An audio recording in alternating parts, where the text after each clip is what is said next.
Bonjour, vidéo tutoriel concernant les mises à jour des antennes SF3000.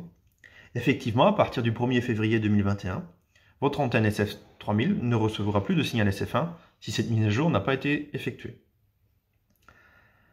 Cette mise à jour inclut des correctifs et des nouvelles fonctionnalités de votre antenne. Attention, je vous mets en garde, cette mise à jour nécessite un minimum de connaissances informatiques. Dans un premier temps, il faudra vous rendre sur votre page Internet via votre Explorer et taper dans la barre de recherche My John Deere. Puis ensuite, cliquez sur Connexion à My John Deere. Il vous faudra vous munir de vos identifiants de votre compte My John Deere. Donc identifiant et mot de passe. Une fois la connexion réussie, vous arriverez sur la page qu'on appelle Dashboard. Sur cette page-là, à gauche, il faudra descendre et trouver l'icône Stellar Support, donc ici.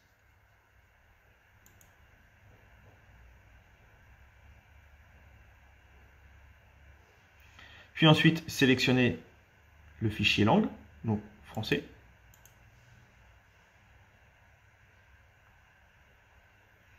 Cliquez sur l'icône mise à jour logiciel.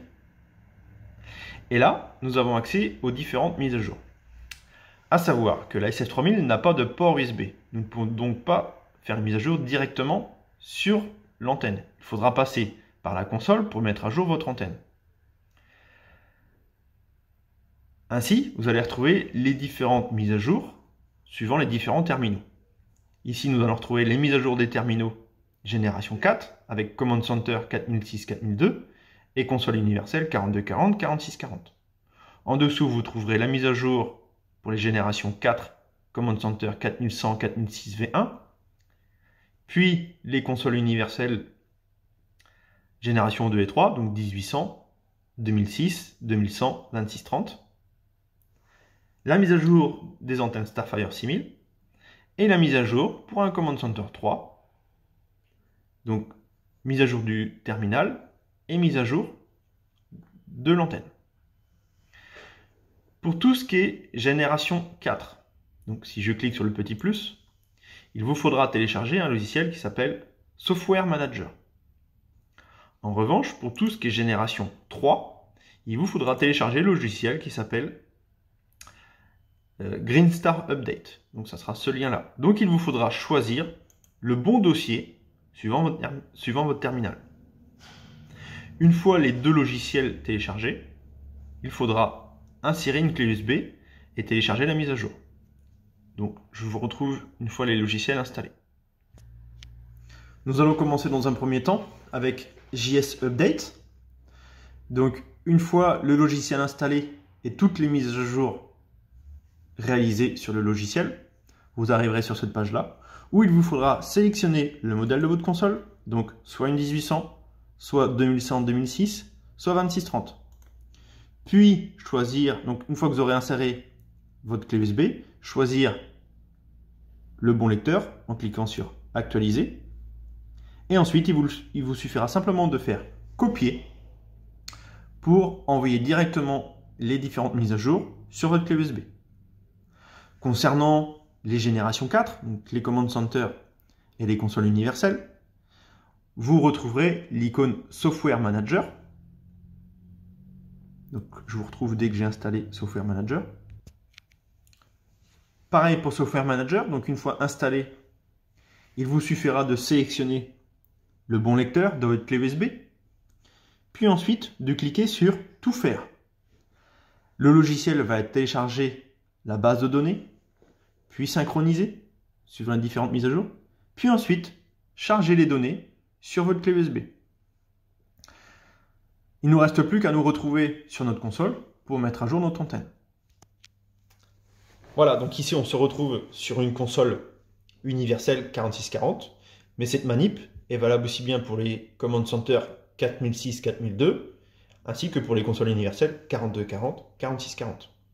Donc une fois ma clé USB insérée dans ma console, une page arrive, elle me demande soit je peux importer les données, exporter les données, ou installation de logiciel. C'est ce qui m'intéresse. Soit je peux rechercher les mises à jour en ligne ou installer depuis une clé USB. On va faire installer depuis une clé USB.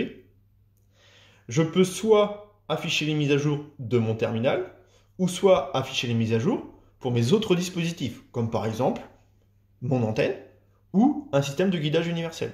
Donc là, ce qui m'intéresse, c'est la mise à jour de mon antenne. Donc je vais faire suivant.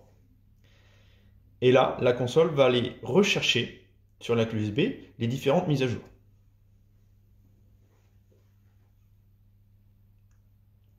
Ici, elle me propose donc de mettre à jour mon antenne à la version 2.80. Je vais cliquer sur Installation. Je vais valider.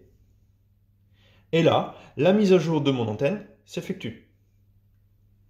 Il faudra attendre environ entre 10 à 20 minutes, suivant les différentes versions précédentes installées sur votre console, sur votre antenne, pardon.